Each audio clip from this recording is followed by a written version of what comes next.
Donc, la notion d'intersexualité permet de rendre compte de la pluralité des formes de domination et d'inégalité qui sont à l'œuvre dans les rapports sociaux, et elle conduit à étudier leur articulation.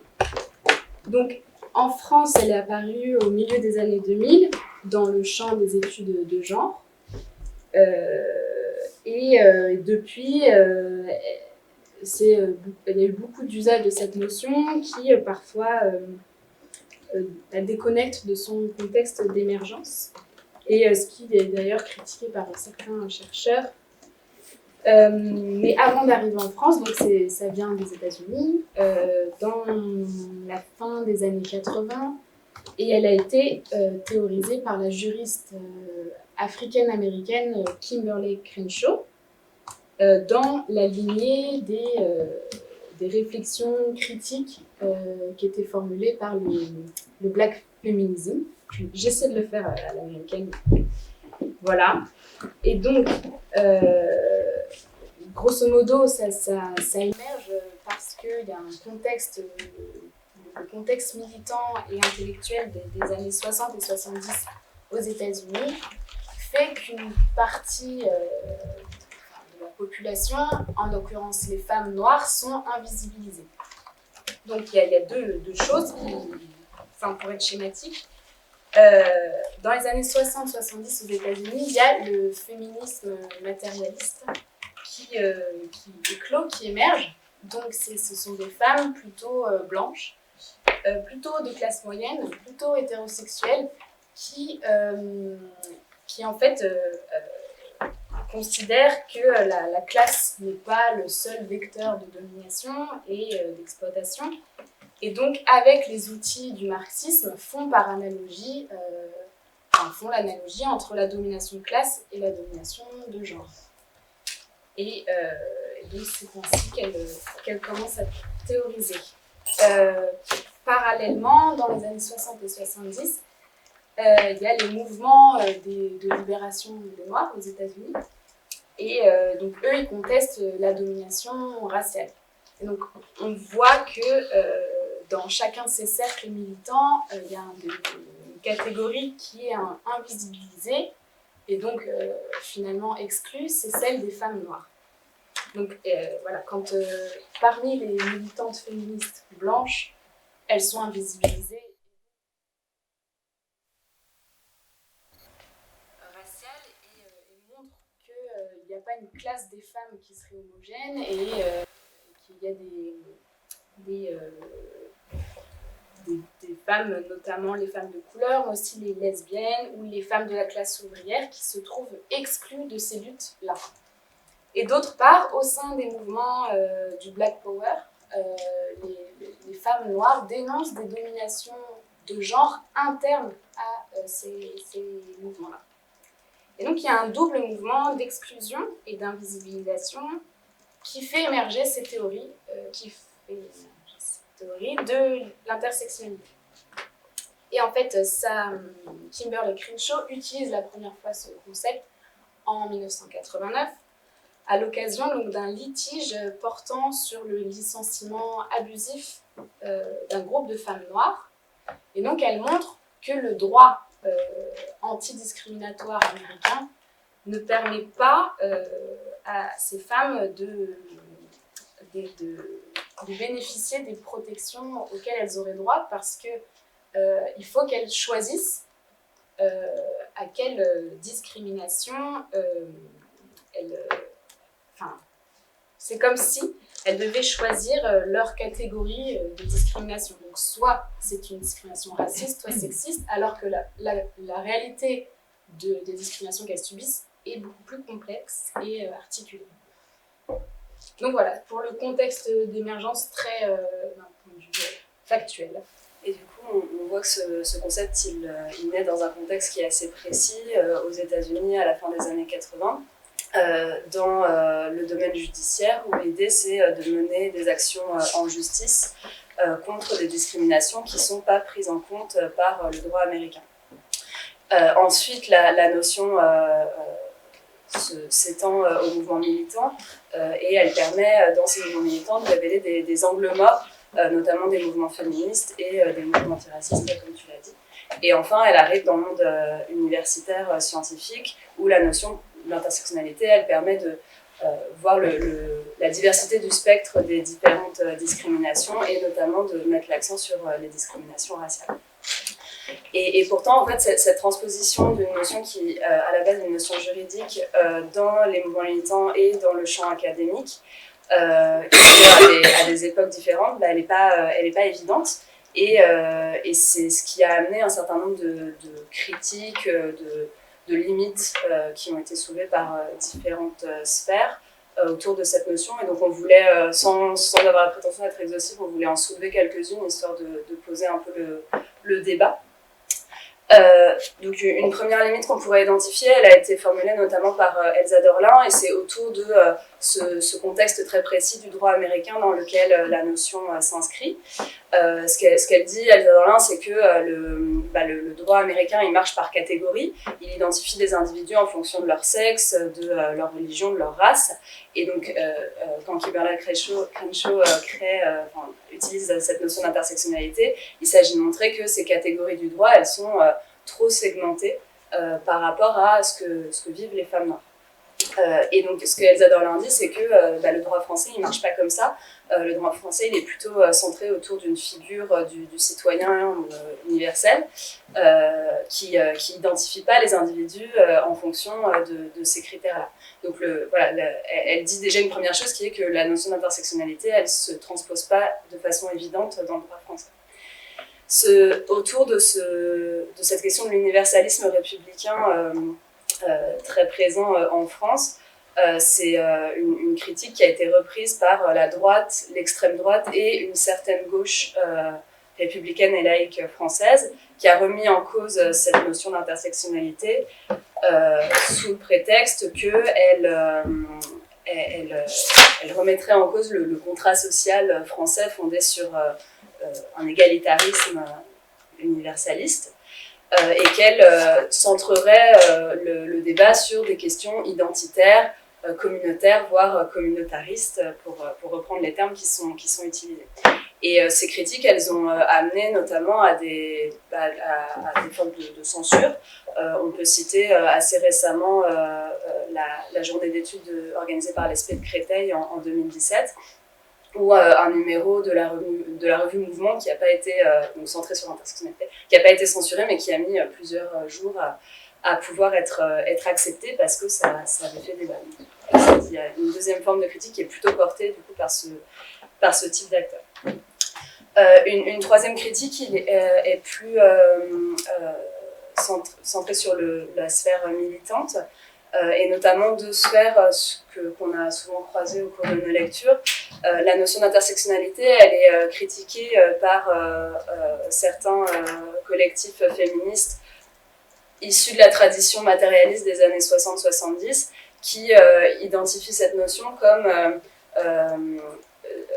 suscitant des divisions au sein du mouvement féministe, et donc qui serait quelque part contre-productive parce qu'elle diviserait le sujet femme, le sujet politique femme, qui est au centre des revendications antisexistes des féministes matérialistes. De la même façon, au sein du mouvement des quartiers populaires, cette notion a suscité des tensions parce qu'elle a permis de remettre l'accent sur la discrimination raciale, qui est largement mise en avant par certains mouvements des quartiers populaires. On peut citer le FIQP, les Indigènes de la République. Et ce serait une des critiques qui est formulée, c'est que cette notion serait sujette à entraînerait des divisions au sein des mouvements militants, alors qu'il faudrait l'unité. Une quatrième limite vient plutôt du monde universitaire cette fois. Cette limite, elle décrit la notion d'intersectionnalité comme allant vers une addition des situations d'oppression. Donc il s'agirait d'aller chercher la catégorie la plus opprimée, de définir des identités super dominées, c'est un terme qu'on voit dans la littérature scientifique, et l'intersectionnalité du coup se centrerait sur la femme noire, lesbienne, pauvre qui cumulerait les oppressions. alors que beaucoup d'auteurs, notamment Claire Hancock, ont souligné que les situations vécues ne fonctionnent pas par accumulation. Les situations vécues, elles dépendent des contextes dans lesquels l'oppression émerge. Et donc, les catégories ne s'additionnent pas, en fait, c'est une catégorie de discrimination qui va être davantage importante dans tel contexte d'oppression. Donc, en gros, c'est pas force. Par exemple, une femme noire sera davantage discriminée du fait qu'elle soit femme plutôt qu'elle soit noire dans certains contextes et pas dans d'autres. À la suite de cette critique-là, de la notion d'intersectionnalité comme une addition des situations d'oppression, il y a l'idée qu'on insiste, lorsque les chercheurs s'intéressent à cette notion, sur les catégories les plus dominées, alors que les catégories les moins dominées, on peut penser aux femmes blanches hétérosexuelles de la classe moyenne supérieure, mais aussi aux hommes blancs, sont tout autant concernés par cette notion d'intersectionnalité. C'est-à-dire que pour elles ou pour eux non plus, il n'y a pas que le genre qui compte, et leur expérience, elle est aussi déterminée par leur race ou leur classe, même si la catégorie classe s'exprime par la blanchité et ou la catégorie classe par l'appartenance aux classes populaires. Donc voilà un peu les différentes limites qu'on a identifiées. Enfin, je précise ici que j'ai fait un peu le choix de les énumérer, mais elles ne se situent pas du tout sur les mêmes plans et ne sont pas exprimées du tout par les mêmes acteurs. Donc voilà, on a essayé de différencier les critiques qui viennent plutôt du monde militant, plutôt du monde universitaire, plutôt du monde politicien.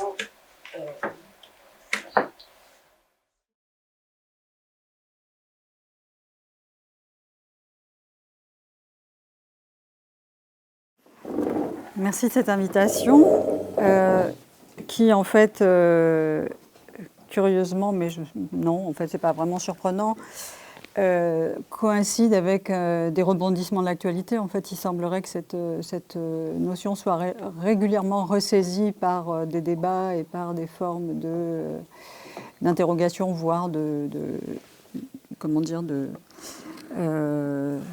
disqualification, hein, c'est-à-dire que le terme n'aurait pas vocation à être utilisé. Alors en fait, je vais d'abord m'appuyer sur des exemples d'aujourd'hui, c'est-à-dire comment est-ce que cette notion qui a l'air de venir d'une autre sphère, hein, vous évoquiez tout à l'heure le fait que ça vient des États-Unis, que ça vient de la sphère juridique, et que ce serait déjà deux bonnes raisons pour la prendre avec beaucoup de prudence, si ce n'est plus, voire effectivement la disqualifier d'emblée. En fait, il y a toute une série de choses qui ne cessent en fait d'être brassées dans l'environnement dans lequel nous évoluons et qui en parlent. Et j'insisterai sur un point en fait qui me semble intéressant, c'est que je reprendrai volontiers cette expression que nous connaissons bien, qui vient de la pièce de Molière, Le bourgeois gentilhomme, c'est-à-dire le fait de faire de la prose sans le savoir. Je pense qu'en fait, fondamentalement, nous pratiquons tous et nous sommes toutes et tous saisis par l'intersectionnalité sans le savoir. Donc ça finit par se traduire, ou pas d'ailleurs, c'est toute la question, dans nos propos, dans nos actes, parce que c'est consubstantiel, pour reprendre l'expression qui avait été développée par Daniel Kergoat. Autrement dit, ça n'est pas né seulement aux États-Unis, c'est né dans d'autres espaces, et on pourrait citer Colette Guillaumin à plus d'un titre.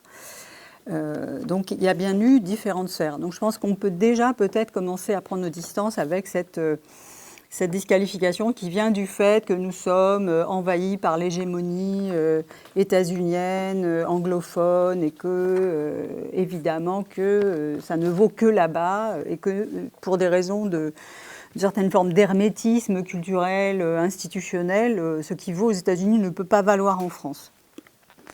Ça me semble être une objection qui ne tient plus la route, parce que d'abord, effectivement, cette notion-là a bien été mise en œuvre dans un contexte francophone et franco-français, pour le coup. Alors même si Colette Guillaumin n'a pas été toujours très entendue sur ces approches, mais enfin, clairement, elle a articulé genre et race, quoi. Prétendre l'ignorer, c'est assez problématique, alors que, d'une certaine manière, on est contrainte aujourd'hui de continuer à mener le débat sans elle. Donc la moindre des choses, c'est d'admettre que c'était bien présent dans le champ académique, intellectuel français, et ça a été marginalisé, faut-il le dire. Donc je pense que ça aussi, ça nous invite à reprendre à nouveau frais ces espaces de réflexion et à réfléchir aux raisons pour lesquelles ils n'ont pas trouvé place à l'époque, c'est-à-dire dès les années 80, 70 et 80, dans le champ académique, mais j'y reviendrai. Donc ça, c'est un premier élément, me semble-t-il, qu'il faut avoir en tête. Alors en fait, j'ai reçu, sans doute comme vous, j'ai pris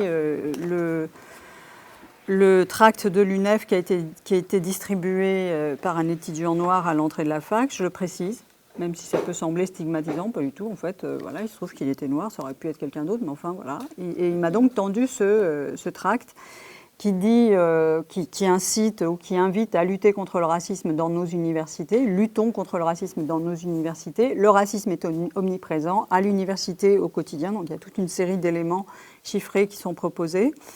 Et en bas, il y a un encadré qui est assez inhabituel, parce que je ne pense pas que ça a été dans le répertoire d'action militante de l'UNEF jusqu'à présent. Un encadré qui est introduit par cette phrase « Une société organisée pour les blanches », alors les blancs avec donc l'écriture inclusive. Le racisme est une oppression systémique, c'est-à-dire que les personnes oppressées sont victimes d'un système qui oppose les dominantes et les dominés-eux, les dominés-eux étant assimilés aux personnes non blanches et les dominantes aux personnes blanches. Avec plein de fautes d'orthographe d'ailleurs. Intéressant. Mais bon, ça c'est les effets de la génération peut-être, et puis du poids de notre rectitude orthographique bien française. Donc je pense que ça permet de comprendre en quoi est-ce que la question de la pénétration de l'approche intersectionnelle, elle est là, quoi. Elle est activée, elle est mise en œuvre. C'est pas, enfin moi je me permettrai pas de juger sur de juger ce que l'UNEF fait ou ne fait pas de cette notion, enfin clairement, il la mobilise. Alors, vous aviez raison d'évoquer effectivement tout à l'heure le fait que ça passe du juridique au militant et du militant à l'académique, avec parfois d'ailleurs des permutations intéressantes, puisqu'en fait aux États-Unis, l'académique a été quasiment investi en même temps que le militant, alors qu'en France, c'est tout l'inverse qui se passe, c'est-à-dire que ça vient du monde militant et c'est en train de pénétrer dans le monde académique et universitaire. Nous sommes donc dans une sphère, d'une certaine manière, dans un espace et dans un lieu de pouvoir qui est, parce que c'était aussi, enfin, je ne vous apprends rien, un lieu de pouvoir où en fait ce terme-là arrive tardivement, pour les raisons et pour les objections que j'évoquais tout à l'heure. Donc il y a je me dis, cette matière-là, non seulement elle nous parle parce qu'elle est présente à l'université, mais elle nous interpelle aussi parce qu'il nous revient de comprendre pourquoi est-ce que ce terme-là vient réactiver toute une série de notions. Ce n'est pas par hasard qu'on parle aussi à des étudiants qui sont souvent, et étudiantes, qui sont souvent placés dans des situations de précarité. Enfin, il y a toute une série de dimensions qui peuvent être mobilisées et qui nous permettent de comprendre en quoi est-ce que nous sommes bien aujourd'hui tenus, y compris parce que c'était un langage implicite mais qui n'était jamais explicité, de faire quelque chose de toutes ces notions. Alors je vais prendre deux autres exemples que j'ai tirés du Monde de ce matin et qui m'ont particulièrement frappée. Excusez-moi, je vais juste essayer de trouver le bon extrait. Donc ça a à voir avec la contestation de la représentation des suppléantes d'Eschyle à l'université Paris-Sorbonne et sur le fait que c'est fondé sur le fait qu'il y a eu un usage du blackface qui effectivement est une pratique qui est clairement enracinée dans les lois ségrégationnistes aux États-Unis. C'est-à-dire que c'est ce qui permet d'opérer la transition entre l'abolition de l'esclavage et la montée en puissance des lois ségrégationnistes, donc de la loi Jim Crow, sachant que Jim Crow est en fait un personnage blanc qui est grimé en noir. Et on comprend bien pourquoi est-ce que, d'une certaine manière, ça hante et ça poursuit la société américaine jusqu'à nos jours. Et alors, ce qui est intéressant, c'est qu'il y a un commentateur, donc un éditorialiste, plutôt c'est un des rédacteurs en chef du Monde, qui renvoie ça de façon tout à fait intéressante, je vais essayer de retrouver la citation, à du communautarisme. Voilà. Alors, je cite donc, l'approche communautariste vient des États-Unis où elle est en vogue sur les campus. À l'heure où elle gagne du terrain en France, notamment à l'université dans les départements de sociologie, SIC, le coût de la Sorbonne était prévisible. Le coût, entre guillemets, de la Sorbonne était prévisible. Intéressant. Il y a donc une conspiration.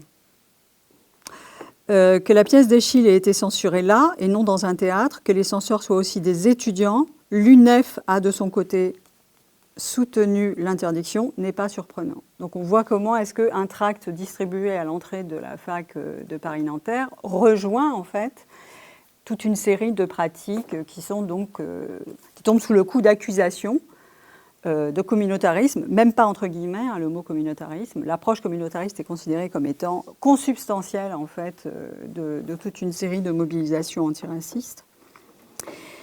Et puis le blackface cristallise le combat communautaire, etc. Alors d'abord, il y a un glissement entre communautarisme et communautaire qui n'est jamais explicité. Enfin, on pourrait dire beaucoup de choses. Je vous laisse peut-être découvrir l'article et essayer de voir quel est le régime en fait d'interpellation et d'accusation qui est mise en œuvre.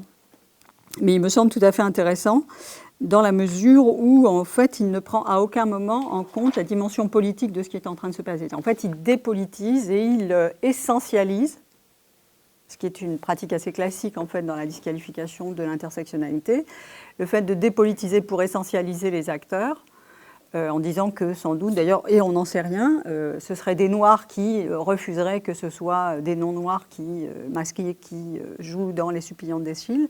Donc il y a là aussi toute une difficulté qui a à voir avec les objections que vous évoquiez tout à l'heure. On pourrait dire que cet article, en fait, il rentre dans la catégorie universalisme républicain, en ne sachant pas trop où est-ce qu'il faut situer l'auteur, donc le rédacteur en chef du Monde. Est-ce qu'il est à l'extrême gauche ou à l'extrême droite, ou encore ailleurs donc ça, c'est une question qu'on ne va pas essayer de trancher aujourd'hui, mais qui participe bien effectivement d'une critique qui consiste à intimider en fait les interlocuteurs, notamment si on admet que ce sont des personnes qui ne sont pas clairement identifiées, qu'on renvoie à l'UNEF. Comme on dit, voilà, l'UNEF est en train d'amorcer une dérive, il faudrait les rattraper, il faudrait les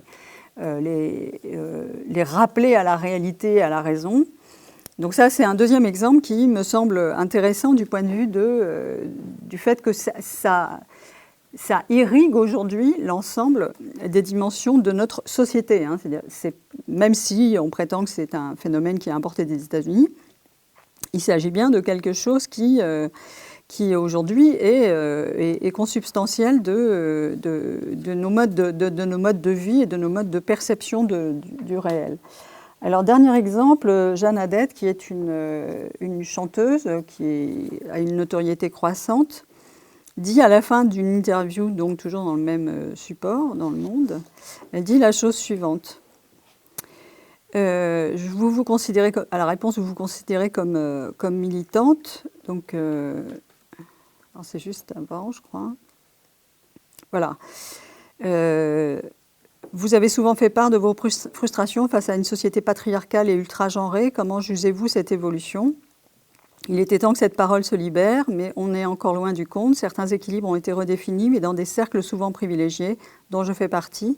Je crois à un féminisme intersectionnel, incluant une lutte conjointe contre le sexisme, le validisme, que vous n'avez pas cité, mais en fait ça en fait partie, discrimination envers les personnes handicapées, entre parenthèses, et l'homophobie.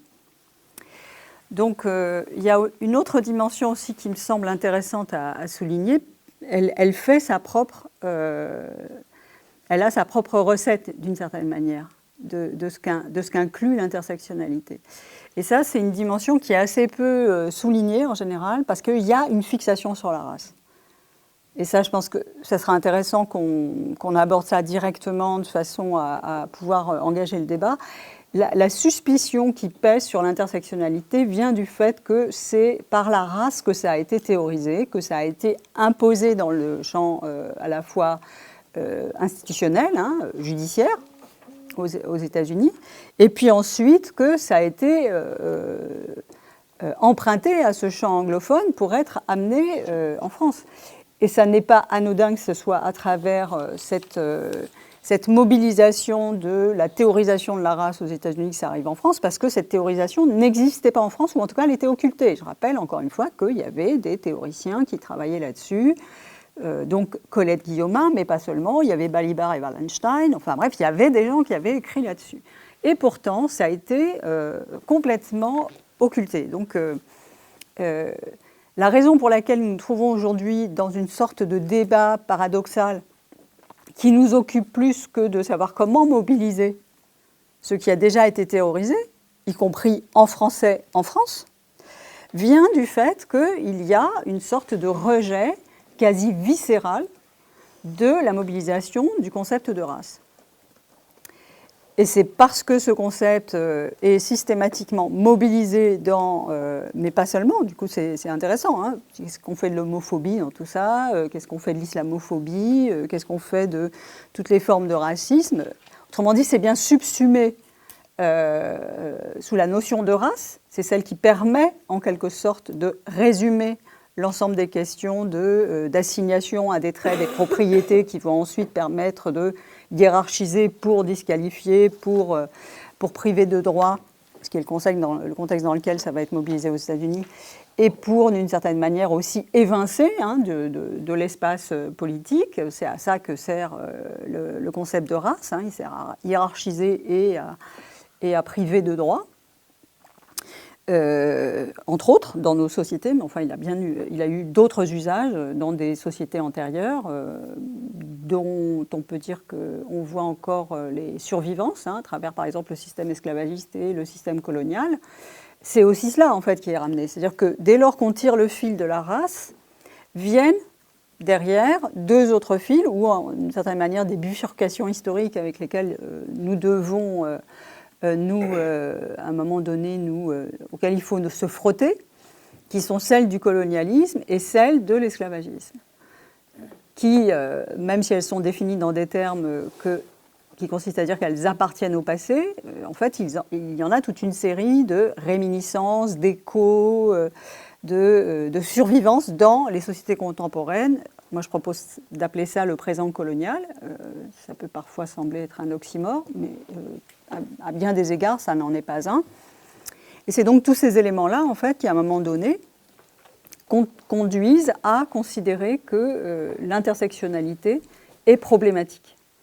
Parce que, et on comprend bien pourquoi est-ce que Jeanne Haddad, par exemple, lorsqu'elle parle de son intersectionnalité féministe, c'est une jeune femme blanche, elle parle donc de ce qui la sensibilise, elle, en tant que jeune femme blanche, c'est-à-dire le sexisme, le validisme, pour des raisons qu'elle n'explicite pas, mais qu'on pourrait, de façon intéressante, essayer d'examiner, et l'homophobie, parce qu'elle peut avoir une sensibilité par rapport aux orientations sexuelles.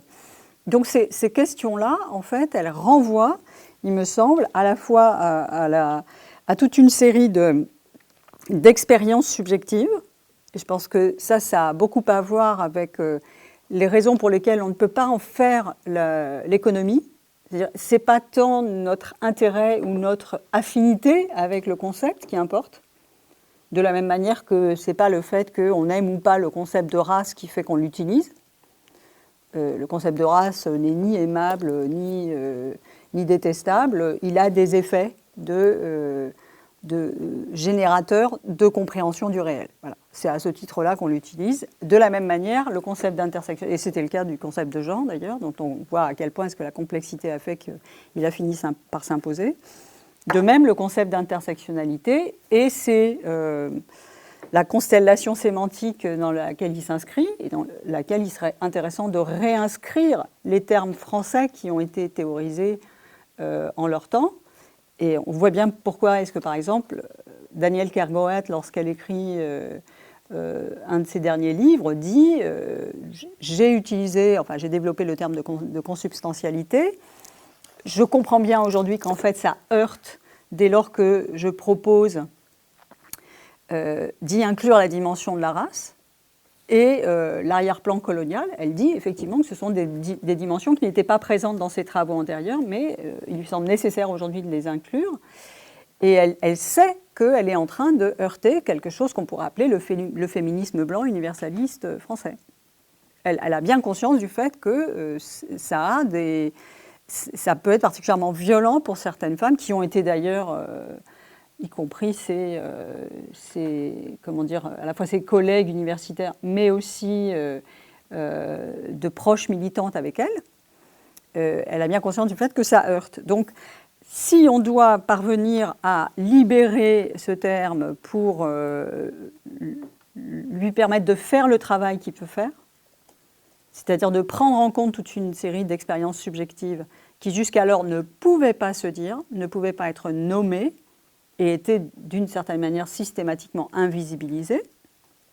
Je pense qu'il faut à la fois prendre ses distances avec le contexte d'émergence de ce terme en le réarticulant avec les termes qui ont existé dans le champ francophone et français, et d'autre part, effectivement, en lui donnant une assise empirique, une assise qui renvoie à ce que nous observons dans l'expérience des personnes. Alors, je vais peut-être juste revenir rapidement sur les différents points qui ont été soulevés dans votre introduction, ça me semble important. D'abord, effectivement, et c'est une critique que je fais volontiers, enfin une réflexion qui m'a beaucoup animée quand j'ai commencé à me familiariser avec la notion d'intersectionnalité, c'est qu'il est essentiel de dépasser le cadre juridique et normatif, notamment parce que ça renvoie à des rapports de pouvoir qui sont particulièrement marqués et qui vont être spécifiques d'un espace à un autre. Vous le disiez à juste titre, effectivement, le contexte états-unien, ce n'est pas le contexte français du point de vue juridique. Et on le sait, le contexte juridique en France ne peut quasiment pas mobiliser cette notion. Donc, à quoi bon persister à dire « mais ce n'est pas ce qui vient du cadre juridique qu'il n'est pas valable ». Aux États-Unis, les choses sont très, très vite passées à autre chose, effectivement, dans le contexte militant notamment. Mais en fait, ce contexte militant préexistait à la mobilisation de la notion, puisque le Combahee River manifeste, qui a été écrit donc par des femmes noires, lesbiennes ou pas, et qui contestait la posture majoritaire et dominante du féminisme blanc classe moyenne, en fait, il préexiste au texte de Kimberlé Crenshaw. Et elle s'en inspire. Quand vous dites que ça vient du black féminisme, le black féminisme, il commence notamment là. Il commence avec Angela Davis et avec le Combahee River manifeste. Donc, ne pas prendre en compte l'antériorité, c'est faire droit à une objection qui, en fait, ne tient pas la route. L'objection, ce n'est pas que ça vient du monde juridique, parce qu'en fait, ça vient du monde militant. C'est dans ce cadre-là, effectivement, que dans un premier temps, ce terme a été utilisé. Et c'est d'ailleurs une objection qui contribue, non pas par un parallélisme, mais par, on pourrait dire, une analogie assez équivoque, à faire qu'en France aussi, ce terme soit disqualifié. Parce qu'il est dans le tract de l'UNEF. Et donc, on va se dire, oui, mais ils ont été pris dans une espèce d'envolée comme ça. Ils ont été saisis par toute la réflexion qui est en train de devenir de plus en plus prépondérante. Et donc, plutôt que de s'interroger sur les raisons pour lesquelles aujourd'hui il est question de racisme systémique, pourquoi est-ce qu'on peut nommer des personnes ou des groupes comme étant une société organisée pour les blancs et blanches, plutôt que de s'interroger là-dessus, il va y avoir une tendance à disqualifier le terme parce qu'il vient du monde militant. Donc je pense que ces deux objections-là, en fait, elles ne tiennent pas dans la mesure où elles prétendent ignorer des pans entiers du réel. C'est comme si, en fait, le monde militant n'avait pas ses logiques propres de développement de ses propres arguments, de ses luttes, et qu'il faudrait donc considérer qu'en fait, il fait l'objet, ou il est l'objet d'un déficit de conscience politique et de discernement théorique. Et ça, c'est quand même assez problématique, parce que je ne vois pas au nom de quoi on déciderait que les militants sont moins savants sur les situations qu'ils analysent que le champ académique ou que les élites politiques, par exemple, hein, ou journalistiques, pour prendre l'exemple de l'article du Monde. Et donc, ce qui nous amène à nous poser la question, c'était un peu la suggestion que j'avais faite quand j'avais proposé le titre de mon intervention, c'est-à-dire qu'est-ce que l'intersectionnalité fait à l'université ? Et il me semble que nous sommes... ça, ce sont des diversions, à mon avis. C'est-à-dire dire c'est parce que ça vient de la sphère juridique et que c'est spécifique au contexte états-unien, prétendent que les militants ne savent pas de quoi ils parlent quand ils mobilisent cette notion. C'est une façon de ne pas nous affronter à ce que cette notion fait à notre monde. Et le fait que, oui, c'est un peu comme ce que dit le tract de l'UNEF, c'est à peine différent. Et je l'entends bruisser ici et là, mais ça ne s'est jamais affirmé officiellement. Nous sortons d'un monde universitaire qui a été globalement, majoritairement, hétérocentré, androcentré. C'était des hommes blancs qui tenaient l'université, quoi. D'un certain âge d'ailleurs, et qui l'ont tenu jusqu'à ce qu'ils atteignent un âge certain. Donc, on ne peut pas faire comme si l'université française n'avait pas été comme ça. On les a croisés, la génération antérieure, et on pourrait même dire que ça a eu des conséquences sur les réformes qui ont été mises en place, sur les modes de transformation des rapports de pouvoir, des modes d'évaluation, des modes d'institution. Ça n'est pas juste une sorte de régime comme ça, en suspension. Non, le fait que ce soit des hommes blancs qui aient tenu l'université en France depuis des décennies, si ce n'est des siècles, on pourrait le dire d'ailleurs, tout le monde se plaint du fait que cette pièce d'Eschyle ait été interdite dans la grande université qui a inspiré toutes les universités du monde. Bon là, je crois qu'on exagère un peu quand même. Il me semblait qu'il y avait aussi Montpellier, puis il y avait même des universités en Italie ou dans le sud de l'Espagne. Enfin bref, mais on a décidé d'universaliser la position et de recentrer la position de la Sorbonne dans le monde. Hein. Nous sommes... Mais ça, c'est un tic un peu qu'on connaît bien. On semble oublier quand même que ces universités, elles étaient réservées aux hommes, régies par des hommes, pour d'autres hommes, et que tout ça, c'était un monde chrétien, etc. Donc ce sont ces résurgences-là, à un moment donné, qui finissent par nous saisir. Autrement dit, il me semble que parler d'intersectionnalité dans le contexte où on se trouve, c'est-à-dire à l'université, c'est aussi admettre que, en fait, oui, ça n'est pas par nous, universitaires, que c'est arrivé. Cette notion-là, elle nous a été imposée par le monde social tel qu'il est en train de se transformer, à travers le visage qu'il a aujourd'hui, et non pas parce que nous aurions été entreprenants, particulièrement déterminés à aller chercher cette notion là où elle se trouvait. Et la preuve en est, c'est qu'elle était présente dans le corpus théorique français, en français, et nous sommes passés à côté. Donc, il me semble que là, il y a tout un travail. Alors, on ne va pas faire des révisions déchirantes. Voilà, c'est un vocabulaire qui participe effectivement d'une façon d'organiser le monde et puis surtout d'exercer un pouvoir et un pouvoir de coercition qui, à mon avis, est complètement dépassé. Mais ça serait, il est plus que temps, il me semble, que d'avoir une discussion collective sur les raisons pour lesquelles ce terme-là, aujourd'hui, provoque autant d'animosité, autant de méfiance. Même si je sais que je suis dans un espace où les choses sont déjà en train de s'accélérer et de se transformer de façon tout à fait stimulante, je pense qu'il y a vraiment là une question qu'il faudrait parvenir à soulever dans le champ académique pour ne pas se retrouver mis à l'écart d'un certain débat ou alors à la remorque de toute une série de travaux qui vont s'écrire ailleurs, qui s'écrivent déjà ailleurs et qu'on est tout juste condamné à traduire. Alors, je prendrai l'exemple rapidement du dossier intersectionnalité qui a été publié par la revue Mouvement. Donc, j'étais partie prenante puisque je fais partie du comité de rédaction de Mouvement.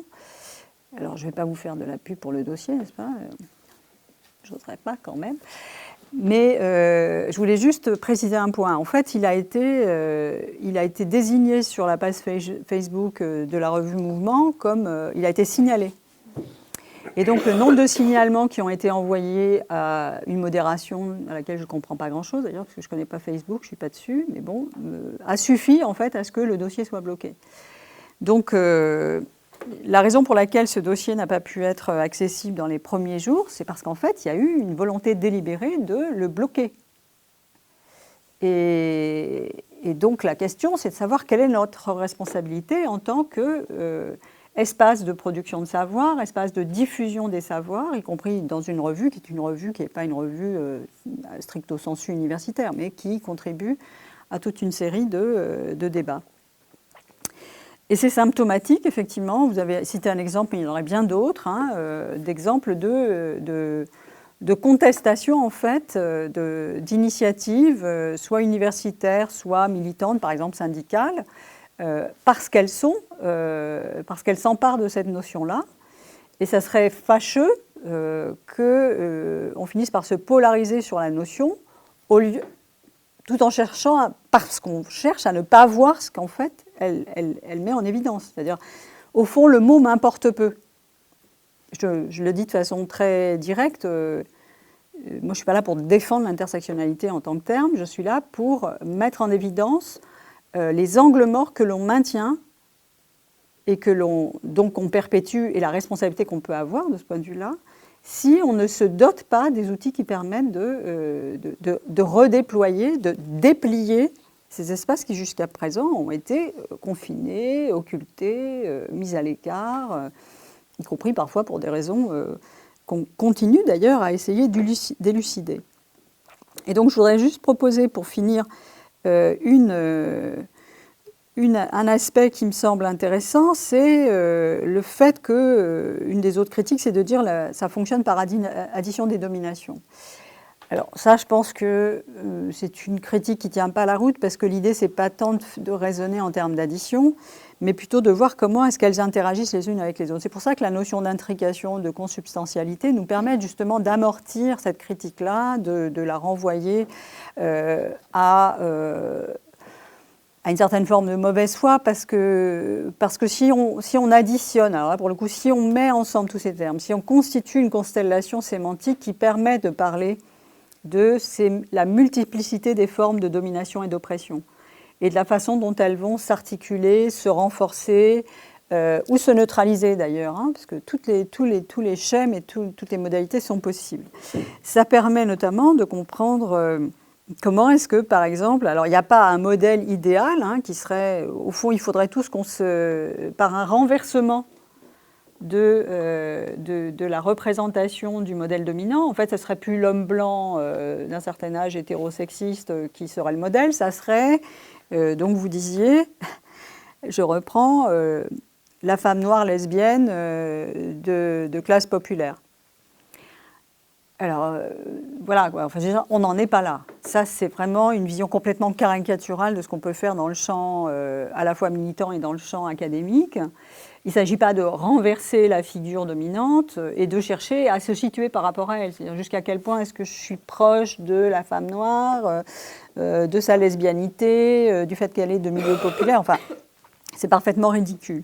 Par contre, ce que ça permet de comprendre, c'est en quoi est-ce qu'il y a des logiques de modularité, il y a des variations, il y a toute une série d'arbitrages et de négociations qui sont à l'œuvre et que permet de comprendre cette notion, à la fois dans ses autres dimensions. Et donc, essayer de mettre en avant ces différents termes, c'est-à-dire enrichir le vocabulaire plutôt que de se concentrer et d'être dans une logique obsessionnelle du terme intersectionnalité et de tout ce qui déclenche chez nous en termes d'émotions, voilà, c'est éruptif, ça déclenche des choses. Essayer de voir comment est-ce qu'en fait il participe d'un champ plus vaste dans lequel il y a toute une série de notions qui peuvent être mises en articulation. Et j'en prendrai juste une dont j'ai réalisé, je vous le disais, n'est-ce pas, en référence à cette expression de Molière. Je me suis rendu compte qu'en fait j'avais fait de l'intersectionnalité sans le savoir dans ma thèse. Et pour ma part, j'avais parlé en termes de circulation. Alors vous me direz, c'est la même métaphore qu'intersection, n'est-ce pas? Puisque, y compris Kimberlé Crenshaw, quand elle en parle, elle dit « oui, j'ai bien compris que la notion d'intersection, ça fait un peu panneau signalétique, etc. » C'est pas très heureux. Mais voilà, la notion s'est redéployée de façon extrêmement puissante, même si elle est imparfaite. C'est-à-dire que le terme lui-même n'est pas forcément satisfaisant. La notion de circulation, elle permet notamment de comprendre comment est-ce que, en l'occurrence, il s'agissait des dites beurettes, donc de jeunes femmes. On pourrait imaginer, je ne vais peut-être même pas partir de cet exemple-là, de façon plus générale, la prise de conscience progressive que l'on est prise à tour de rôle dans des systèmes d'oppression différents, liés au genre, liés par exemple au monde du travail ou à des formes d'oppression institutionnelle, dans le monde scolaire par exemple. Comment est-ce que tout ça va ensuite se jouer à travers une certaine perception de la culture dont on est supposé être dépositaire. Donc on voit à quel point est-ce que tout ça participe de construction sociale. Hein, et comment est-ce que c'est essentialisé à chaque fois. Être essentialisé en tant que femme ou jeune fille, ou en tant que garçon d'ailleurs, noir ou arabe par exemple. Comment est-ce qu'on peut être essentialisé aussi en tant que participant d'un certain segment du marché du travail ou alors appartenant à une certaine carrière scolaire. Et comment est-ce que tout ça est renvoyé à une culture ou à une origine. Donc ces différentes dimensions, en fait, l'idée c'est que, et là je pense que ça nous permet de faire peut-être la transition vers comment est-ce que c'est perceptible ensuite sur le terrain. Qu'est-ce qu'il faut, à quoi il faut porter attention du coup, hein, quelle est la vigilance, quelle est l'acuité de perception qu'on doit développer. Parvenir à comprendre comment est-ce que tout ça s'agrège, s'articule, s'entrechoquent dans des relations qui sont complexes et qui ne sont pas toujours univoques. Autrement dit, il n'y a pas une homogénéité du fonctionnement de ces différentes dimensions et de la façon dont elles interagissent les unes avec les autres. Il y a plutôt une multiplicité, c'est pour ça que je parle de modularité, des modalités par lesquelles elles vont être saisies. Autrement dit, il y a des personnes dont on peut imaginer très bien qu'elles vont à un moment donné amortir la dimension genrée ou sexuée des formes d'oppression qu'elles vivent, parce que ça va leur permettre, et donc elles circulent entre ces différentes formes d'oppression ou ces différentes formes de domination, pour se situer dans un champ qui est peut-être moins pénible, moins difficile, moins violent au moment où, en fonction des situations qu'elles vivent. Donc c'est éminemment situé, c'est éminemment relationnel. C'est éminemment parce que c'est relationnel, c'est constamment ressaisi par des dimensions qui sont celles de la tentation de l'essentialisation, mais ça ne renvoie pas à des schémas figés, en fait. Et l'objection de la fixité de ce que imposerait la notion d'intersectionnalité, ça me semble être d'abord, encore une fois, il ne s'agit pas de la défendre, mais enfin, l'approche conceptuelle que ça propose, c'est la desservir et c'est la trahir que de dire qu'en fait, elle vise à fixer, à figer, et d'une certaine manière, elle participe de ce qui aujourd'hui commence à être particulièrement mis dans l'accusation, c'est-à-dire une politique des identités. C'est-à-dire qu'en fait, ça identifie des personnes de façon complètement, on pourrait dire, voilà, terme à terme. On est ce que l'apparence de nous dirait. Or, ce n'est pas du tout ce que permet cette notion reprise dans l'ensemble des termes qui lui sont pour dire, associés ou qui lui sont conjoints. Et alors, je voudrais juste donner un exemple pour finir, qui m'avait particulièrement frappée quand j'avais fait une enquête sur l'accueil des enfants de migrants en maternelle avec deux jeunes collègues. On était allés faire organiser un groupe de parole, ce qu'on appelait des focus group. On était dans un cadre international, 5 pays, Allemagne, Italie, Grande-Bretagne, France et États-Unis. Donc je faisais partie de l'équipe en France et on est allé rencontrer des parents comoriens dans les quartiers nord de Marseille. Et une des façons, et là je pense que ça traduit bien la façon de circuler entre les différentes formes d'oppression et de domination, toute la conversation avec les parents, 4 femmes et un homme, a consisté en fait à, et je pense pour des raisons sincères, il ne me semble pas qu'ils étaient dans une sorte de construction du discours où il y avait des effets performatifs, mais il me semble qu'il y avait une profonde sincérité dans ce qu'ils décrivaient, surtout les femmes. Elles décrivaient comment est-ce que, par exemple, les attaques se faisaient de façon très, vous savez, les micro-agressions dans le bus, donc le bus qui part de Marseille pour aller jusqu'à dans les quartiers nord, je ne sais pas si vous le savez, mais à un moment donné, il passe sur l'autoroute, donc en fait, il n'y a plus d'arrêt. Donc vous êtes condamné à rester 20 minutes voilà, en face à face, donc ça peut éventuellement être un espace un peu de confinement qui peut générer des tensions. Et donc ces femmes insistaient beaucoup sur la dimension de la nourriture et la façon dont il y avait des remarques désobligeantes sur le fait qu'elles achetaient des sacs entiers de riz, et donc des choses comme ça qui leur étaient projetées à la figure de façon extrêmement douteuse. Et donc, alors, voilà, on enregistre. D'ailleurs, on enregistrait vraiment. Enfin, tout ça a été filmé, donc on enregistre. Et ensuite, il y a la question du langage. Donc les parents comoriens doivent parler français à leurs enfants, alors qu'ils parlent un français qui est extrêmement pauvre et qui, du coup, appauvrirait l'interaction. Donc le père comorien nous dit « mais moi je parle français, c'est très important », jusqu'au moment où les mères comoriennes lui disent « mais arrête, mais t'as pas intérêt à faire ça, et d'ailleurs tu dis que tu le fais, mais on a quand même des doutes, nous on parle comorien, enfin mahorais à nos enfants, et on sait très bien pourquoi on le fait, parce que sinon on n'arriverait pas à communiquer avec eux. Puis, de toute façon, quand on parle français, nos enfants nous font la honte en disant qu'on parle très mal et qu'il vaudrait mieux qu'on ne parle pas français. » Et au fur et à mesure, jusqu'au terme, il a fallu que je réécoute, que je relise tout ça pour comprendre en fait qu'il y a une chose qui a été constamment occultée. Donc il y a la question de la langue, il y a la question de la nourriture, il y a la question de la visibilité, c'est-à-dire le fait que ces personnes sont noires et que donc elles sont perçues comme ça et qu'elles sont interpellées comme telles. Hein, elles sont essentialisées dans le fait qu'elles ont la peau noire. Et la chose qui a été complètement occultée dans l'ensemble de la conversation, c'est le fait qu'elles sont musulmanes. Ça n'a jamais été évoqué.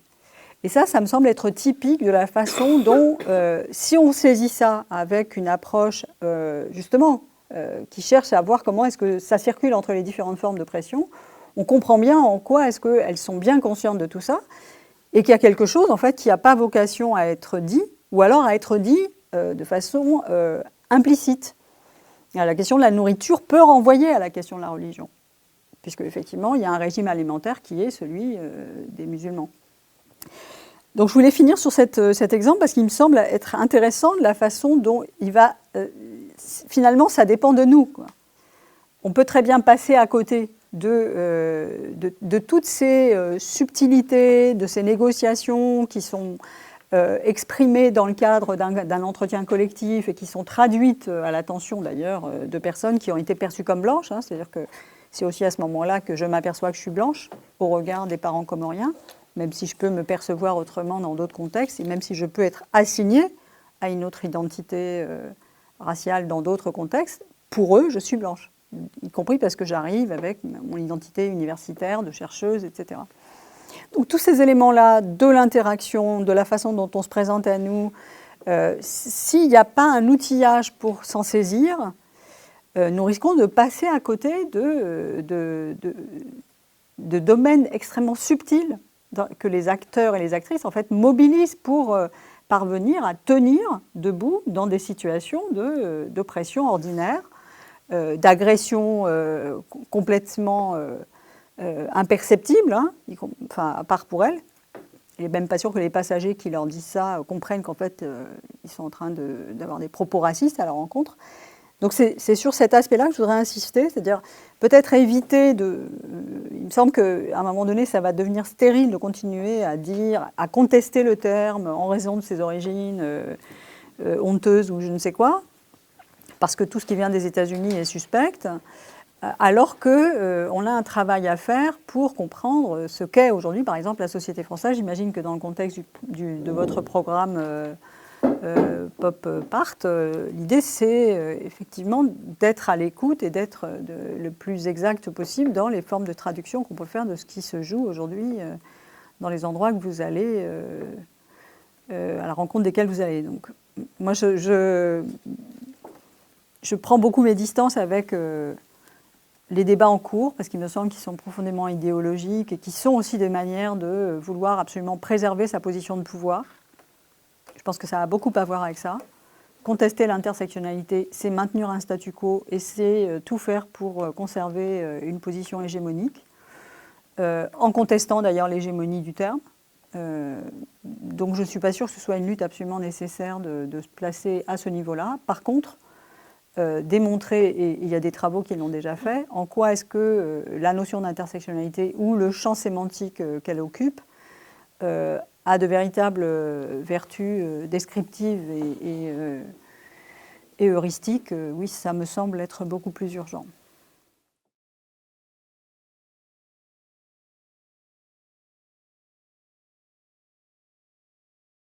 Je vais aborder donc la question des effets des rapports sociaux, donc sur la relation d'enquête et puis aussi sur les discours recueillis en vous présentant la méthode principale que j'avais employée pour ma thèse, c'est-à-dire le recueil de récits croisés des récits de vie, hein, des croisés avec les différents membres d'une même famille, et à partir de ce matériel-là, la reconstruction d'historique de famille. Voilà.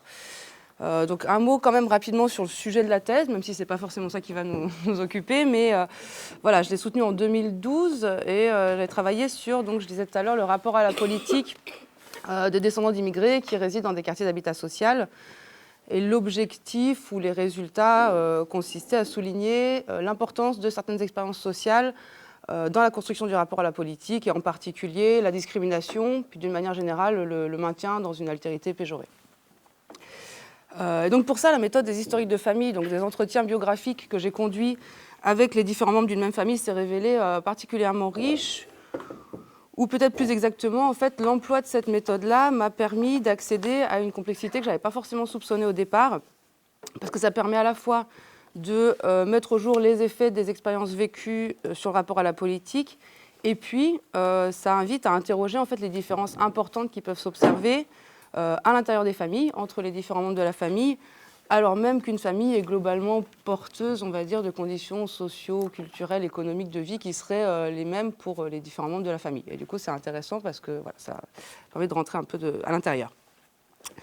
Voilà, donc pour le terrain en lui-même, j'ai mené donc 56 entretiens biographiques qui ont permis de reconstituer 9 historiques de famille. Et puis à côté de ça, j'avais 9 entretiens isolés, entre guillemets, c'est-à-dire avec des gens dont j'ai ensuite pas pu rencontrer les parents. Je reviendrai un peu là-dessus aussi. Voilà, et donc j'ai cherché à rencontrer et interroger des jeunes adultes donc, qui ont grandi dans un quartier d'habitat social, qui étaient âgés entre 18 et 40 ans, et puis leurs parents immigrés, quelles que soient les origines géographiques. Donc ça, je pourrais aussi revenir là-dessus dans la discussion, mais je voulais juste signaler que c'est une des originalités du travail, puis un des résultats aussi, qui était de ne pas prendre en compte de façon centrale le critère du pays d'origine pour m'intéresser davantage au parcours migratoire et à l'histoire familiale, à la façon dont ça se transmet.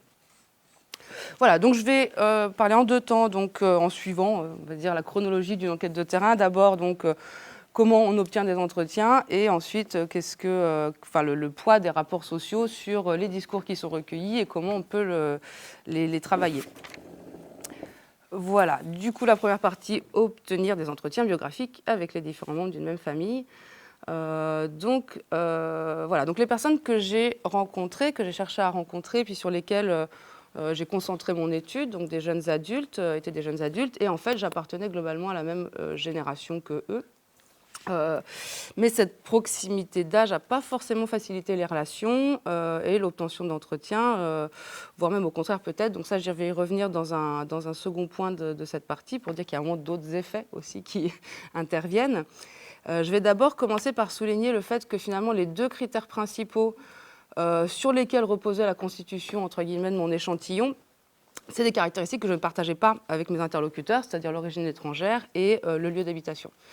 Et ces 2 caractéristiques qui sont en plus potentiellement stigmatisantes. Et donc le fait d'annoncer plus ou moins directement, mais qu'en gros mon étude était centrée là-dessus et que je cherchais à rencontrer des gens avec ces caractéristiques-là, ça a forcément suscité aussi un ensemble de réactions entre critiques, prise de distance, revendications. Voilà. Et donc pour le dire autrement, et c'est mon premier point dans cette partie, donc les familles que j'ai rencontrées étaient en situation globalement minoritaire au regard des rapports sociaux de pouvoir, en particulier de classe et de racisation, alors que j'étais plutôt du côté des majoritaires, étant étudiante en thèse, française d'origine, non descendante d'immigrés, résidant à Paris. Et donc nos situations respectives ont forcément eu des effets sur l'obtention plus ou moins facile des entretiens et sur la construction du cadre des échanges. Les personnes que j'ai sollicitées, qui ont accepté rapidement, sont celles qui se situent, là je reprends les termes de Gérard Mauger, à la limite supérieure de la population étudiée. Du coup, c'est au-delà des compétences, au-delà même des compétences linguistiques ou culturelles qui leur permettent de prendre la parole. Elles avaient aussi, en plus de ça, envie de s'exprimer pour différentes raisons qui renforcent un peu les effets de sélection sociale de l'enquête, c'est-à-dire, plusieurs, par exemple, avaient fait de la sociologie, donc des études supérieures.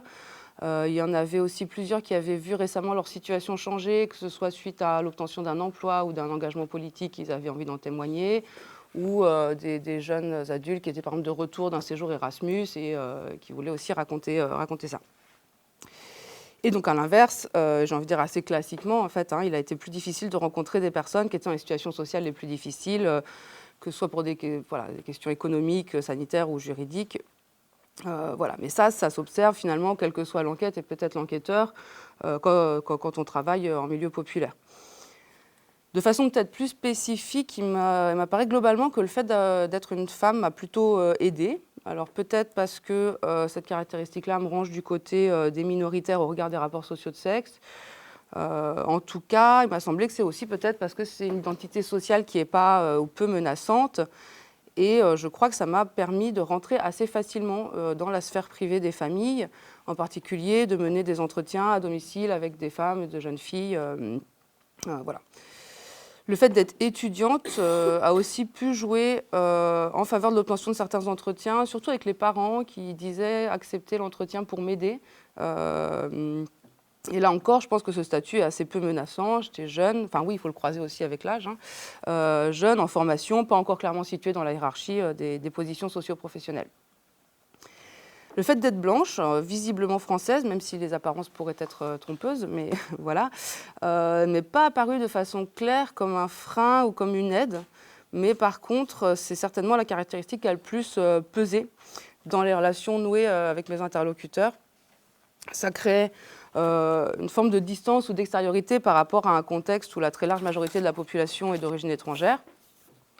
Je pense que ça a pu des fois favoriser l'obtention de certains entretiens et de certaines confidences, justement, cette position peut-être d'extériorité, en même temps que ça a pu aussi créer certaines barrières. Dans tous les cas, je crois que ça a joué en faveur du recueil quantitativement important de discours sur la force des rapports sociaux de racisation. Voilà. Après, là, c'est difficile de pondérer en fait, ce qui tient à la situation d'enquête et à mes caractéristiques, ce qui vient peut-être aussi du poids des expériences liées à la racisation sur le vécu des acteurs au quotidien, ou encore aussi ce qui relève du contexte, parce que j'avais fait cette thèse, en gros, le terrain entre 2005 et 2009. Donc j'ai commencé en septembre 2005, il y a eu ensuite les émeutes en novembre 2005, puis la campagne présidentielle et l'élection de Sarkozy qui avait fait toute sa campagne beaucoup sur la question des quartiers populaires et en particulier des jeunes. Donc voilà, après peut-être que c'était aussi ce contexte-là. Voilà. Donc une fois le principe de l'entretien accepté, mes interlocuteurs, surtout les plus critiques en fait, et les plus engagés politiquement, notamment aussi en réaction au racisme d'ailleurs, ont pris le temps de construire le cadre de nos échanges en instaurant parfois ou en cherchant peut-être à instaurer une forme de symétrie. Il me semble que ces négociations peuvent se comprendre comme une façon de s'assurer du respect de leurs paroles, mais aussi peut-être comme des occasions d'être acteurs de la situation en définissant le moment et les modalités de l'entretien. Là, c'est le cas en particulier avec Kofi, un jeune homme d'origine togolaise dont je parle souvent, et qui lui m'a vraiment mis à l'épreuve en fait, avant d'accepter l'entretien. Il a d'abord critiqué ma recherche en disant que c'était inutile et que ça ne servirait à rien pour changer la situation des jeunes des quartiers. Après, il a dit qu'elle était mal calibrée, que de toute façon, pour comprendre toutes ces logiques-là, il faudrait faire une étude en fait, sur les jeunes des quartiers riches, parce que c'est là-bas que ça se passe et que voilà, enfin bon. Cela dit, très intéressant. Il m'a aussi demandé ensuite quelles étaient mes convictions avant de tenir des propos qu'il estimait peut-être pouvoir être choquants, en disant notamment qu'il ne votait pas. Voilà, et donc cet échange, environ un mois avant l'entretien en lui-même, je pense peut se comprendre comme peut-être une façon de faire éprouver aux chercheurs une situation de fragilité, à même d'instaurer davantage de symétrie dans la relation. Là, je reprends une idée qui était proposée par Jean-Paul Paillet et puis Frédéric Giuliani. Ça peut aussi peut-être être vu comme une forme de test ou comme une mesure du respect et de la possible reconnaissance qu'il pourra trouver au cours de l'échange. En tout cas, il m'a semblé que c'était directement lié au fait que j'étais donc une jeune femme blanche, la couleur de peau étant quelque chose qui était très très important pour lui, et ne résidant pas dans le quartier. Et en plus, travaillant sur la question du rapport à la politique, qui est un sujet qui peut conduire à l'idée que je chercherais peut-être à mesurer la bonne conformité des personnes rencontrées aux normes démocratiques. Et donc voilà, quand il me dit qu'il ne vote pas, c'est peut-être aussi pour tester, voir si ça m'embêtait ou pas. Voilà. Bon, donc ça, c'était sur donc, la question voilà, de l'obtention des entretiens, de ce qui se passe un peu dans cette discussion-là. Mais avec l'ambition Voilà, de reconstituer des historiques de famille. Là, je parlais des jeunes adultes. Il ne s'agit pas que de mener des entretiens avec les acteurs qui appartiennent directement à la population ciblée. Il s'agissait aussi de rencontrer donc, les autres membres de la famille et les parents. Et donc là, j'en viens à mon deuxième point dans cette partie sur l'obtention des entretiens. Donc, c'est rencontrer les parents et leurs enfants. Donc, cette méthode-là aussi a des effets de sélection des personnes et des familles rencontrées. Pour le dire vite, en gros, j'ai pu faire des entretiens croisés à l'intérieur d'une même famille que dans des cas où les relations familiales étaient globalement bonnes. Voilà, puisque du coup, ça permettait à mes interlocuteurs d'accepter le principe, que je rencontre leurs proches, et puis aussi de m'y aider en me mettant en relation avec eux. Donc l'enjeu là a été de travailler du coup avec différentes générations, en étant accueillis par ces différents interlocuteurs qui me laissaient entrer temporairement, en tout cas dans leur famille et aussi dans leur intimité, en acceptant plus ou moins consciemment pour eux, je pense que les réponses qui étaient données aux questions qui étaient les mêmes à peu près puissent être différentes, voire se contredisent aussi entre les différents membres de la famille. Dans la très large majorité des cas, c'est-à-dire 8 fois sur 9, c'est en rencontrant d'abord les parents que j'ai pu rencontrer leurs enfants. Et dans les cas où j'ai fait d'abord un entretien avec les enfants, il a été impossible ensuite de rencontrer les parents. Donc ça m'a posé pas mal de questions. Voilà, ce qui m'a paru, c'est que le point commun aux parents qui m'ont mise ensuite en relation avec leurs enfants était un discours sur la fierté qu'ils en avaient. Donc je pense que c'est une fierté qui peut être celle de tout parent qui est content de présenter ses enfants, même quand ils sont grands. Mais il me semble aussi que ça prend peut-être une tournure spécifique du fait de la migration, parce que les parents qui avaient déjà participé donc, à l'étude étaient contents, je pense, de pouvoir présenter leurs enfants qui venaient peut-être montrer qu'ils étaient de bons parents. Et peut-être aussi, d'une certaine façon, des immigrés bien intégrés à la société française, dont je pouvais passer pour une représentante. De l'autre côté, donc, quand je rencontrais d'abord les enfants, donc je disais, ils ne m'ont pas mis ensuite en relation avec leurs parents. J'ai essayé de différentes façons, mais voilà, ça a été un peu plus donc, compliqué. Donc c'est toujours difficile de savoir voilà, interpréter les refus et les silences, voilà, mais je pense qu'on peut quand même faire des hypothèses.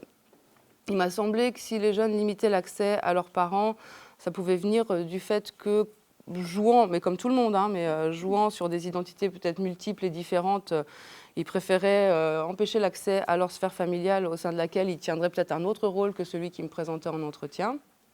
M'a semblé aussi que ces refus peuvent se comprendre comme une façon pour eux peut-être de ne pas être réduits au fait d'être des enfants de parents immigrés et d'être renvoyés aussi à l'origine étrangère de leurs parents et réinscrits dans cette filiation-là qu'ils ont, mais qu'ils n'ont peut-être pas forcément envie de mettre en avant d'emblée.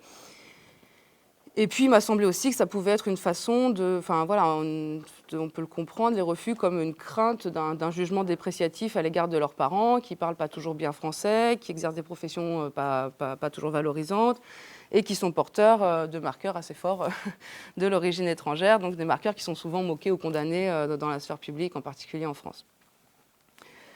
Voilà, je vais boire un café avant qu'il soit froid. Donc dans les deux cas, avec les parents, avec les jeunes, j'avais fait un guide d'entretien qui était assez proche, qui suivait une trame narrative biographique avec des questions plus précises sur la politique à la fin, si ça n'avait pas été abordé avant. Mais bien sûr, les entretiens avec les parents et avec les enfants ont été très différents. D'abord, au niveau de la relation avec moi, les parents, dans la majorité des cas, semblaient, mais bon, étaient contents de me parler, demandeurs de transmettre leur histoire, souvent avec beaucoup d'émotion. Et les jeunes, dans la plupart des cas, étaient moins demandeurs, semblaient trouver aussi moins de plaisir dans l'entretien, ils consacraient moins de temps, même si les échanges étaient sympathiques et qu'ils étaient disponibles. Et voilà, l'ambiance n'était pas exactement la même. Je sentais que les propos étaient plus maîtrisés, que j'étais peut-être davantage aussi observée. Et donc, c'est à ce niveau-là, je pense que la proximité d'âge n'est pas forcément un élément qui facilite la relation d'enquête. Il me semblait même que peut-être ça pouvait exacerber par ailleurs d'autres différences en favorisant des formes de comparaison, puisqu'on avait ça en commun, on comparait le reste, et le reste, c'était notamment des choses potentiellement stigmatisantes. Voilà. Après, entre les parents et les enfants, c'est aussi la façon de se raconter qui diffère beaucoup. Les parents, donc plus âgés, plus installés, en tout cas de façon plus durable dans une position sociale, avaient un discours du coup forcément plus rétrospectif. est fortement axé sur le parcours socio-professionnel et les inégalités sociales de classe. Et les enfants, donc plus jeunes, encore étudiants pour certains, avaient un discours donc plus prospectif, évoquaient plus fréquemment la prégnance des effets des rapports sociaux de racisation, soit qu'ils en aient fait les frais directement, soit qu'ils en aient été témoins. Voilà, ces différences-là me semblent surtout liées à leur position sociale, à leur sensibilité respective, plus que réellement à la situation d'enquête, il me semble.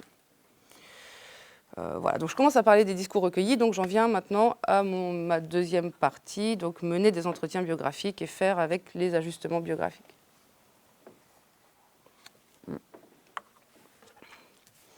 Donc voilà, donc si la situation d'entretien est en partie artificielle, au sens où elle n'existe pas spontanément, donc elle est bien provoquée délibérément, elle en reste, donc elle en est, voilà, pas moins une relation sociale donc, qui met en jeu des rapports sociaux auxquels il faut être attentif. Attentif, pourquoi il faut être attentif? Pour deux raisons, il me semble, principalement.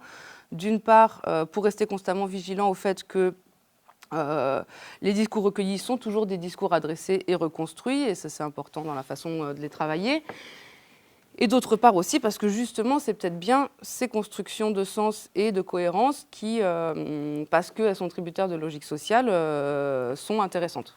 Et c'est peut-être ça même, peut-être le matériel principal de l'enquête. Donc voilà, donc j'en viens donc à ma deuxième partie.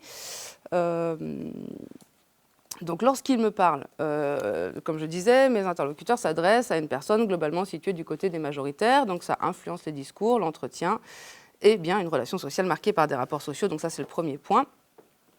Ça s'observe, par exemple, dans la façon de s'exprimer. Yacine me disait, un jeune homme, donc, il me disait qu'il me parlait comme à ses amis de la fac. Moi, je parle comme à mes amis de la fac, pas comme à ceux du quartier et pas comme aux membres de la famille. Mais ça joue aussi sur le fond. Par exemple, il m'a semblé, sur les motifs évoqués pour expliquer la migration.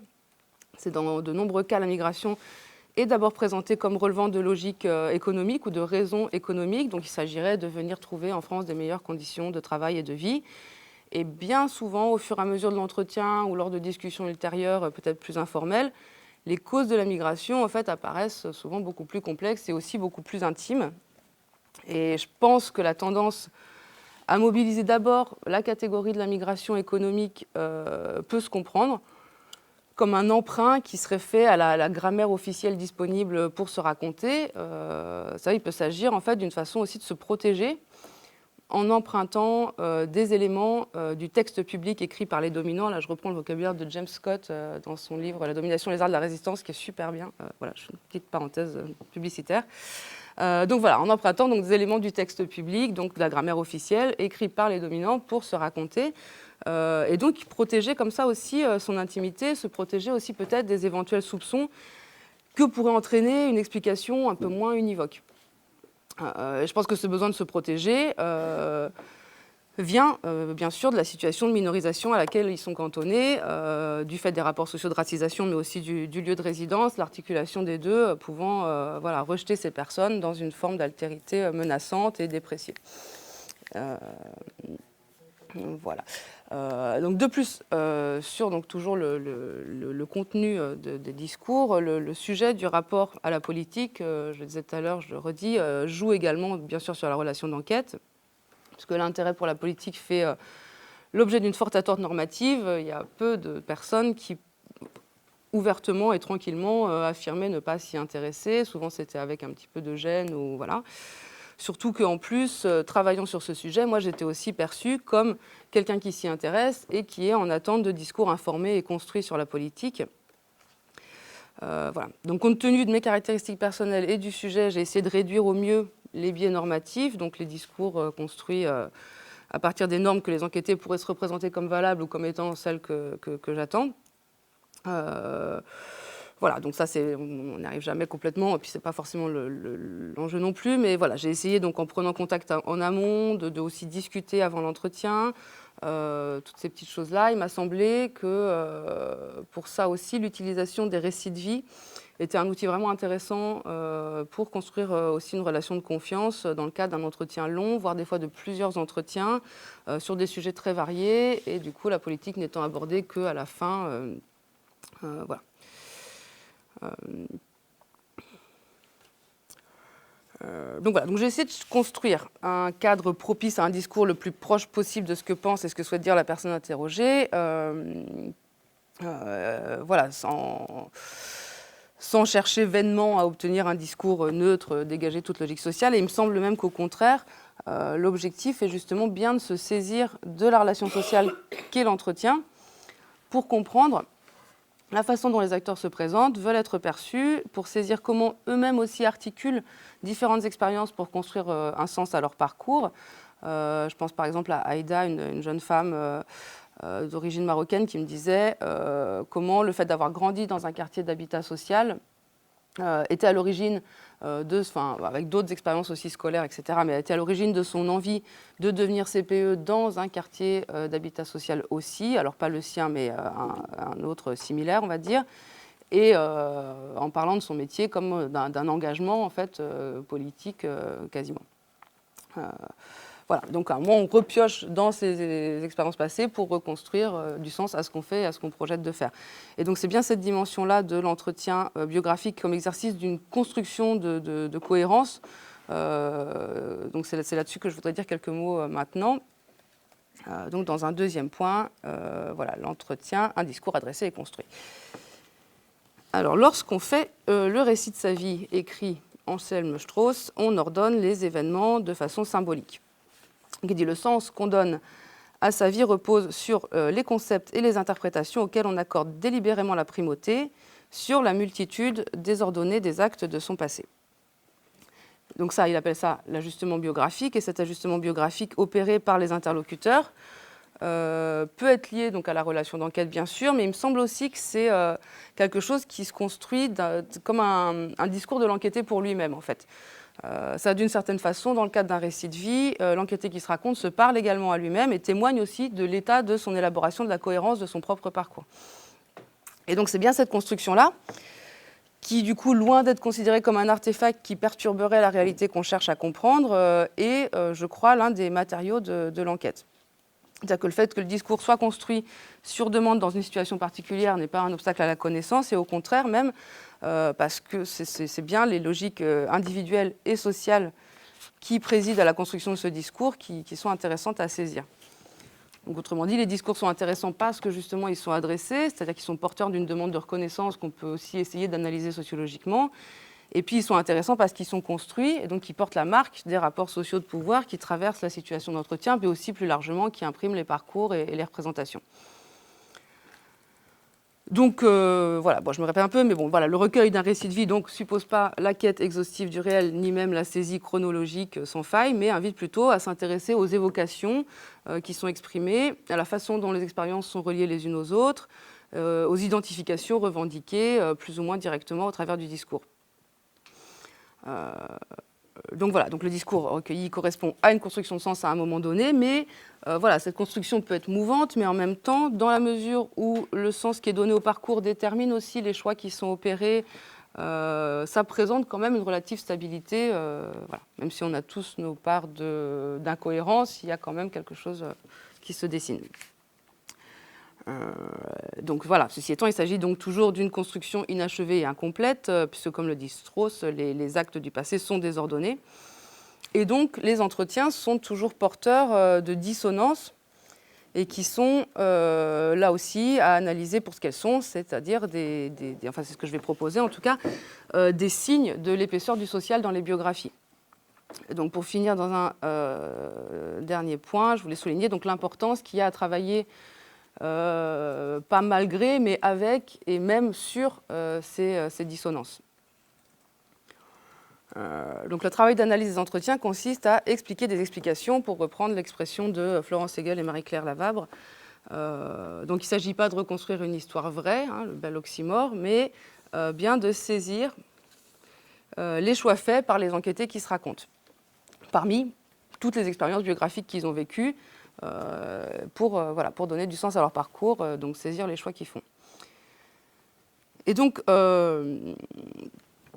ça s'accompagne forcément de dissonances dans les discours qui sont produits. Donc à un niveau individuel, je pense que ces dissonances peuvent venir de la situation d'enquête, puisqu'on sollicite un discours construit dans un temps limité et que du coup ça laisse peu de place ou moins de place à toute la variété des éléments biographiques qui auraient pu être pertinents à prendre en compte. Le cadre lui-même contraint des choix qui ne sont pas toujours forcément cohérents. Voilà, donc ça peut venir de ça.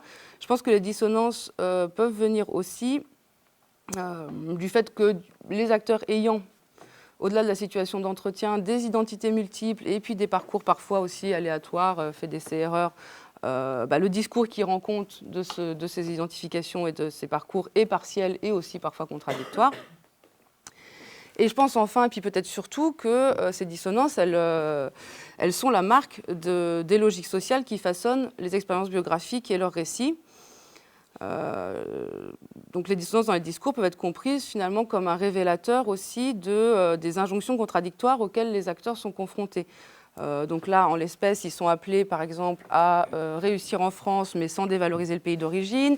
Ils doivent s'intégrer, mais en même temps, ils sont maintenus dans l'altérité. Voilà, et donc tout ça produit des discours dissonants, ces injonctions contradictoires, mais ces injonctions contradictoires elles-mêmes, elles sont largement produites par les effets des rapports sociaux de pouvoir, qui hiérarchisent les catégories d'appartenance auxquelles peuvent se référer les individus et du coup qui rendent les identifications plus complexes aussi, quoi. Donc je pense qu'à un moment, voilà, cette hiérarchisation des catégories, la façon dont les gens font référence et comment ils arbitrent aussi entre les injonctions auxquelles ils sont soumis, produit des dissonances dans le discours que justement il faut analyser.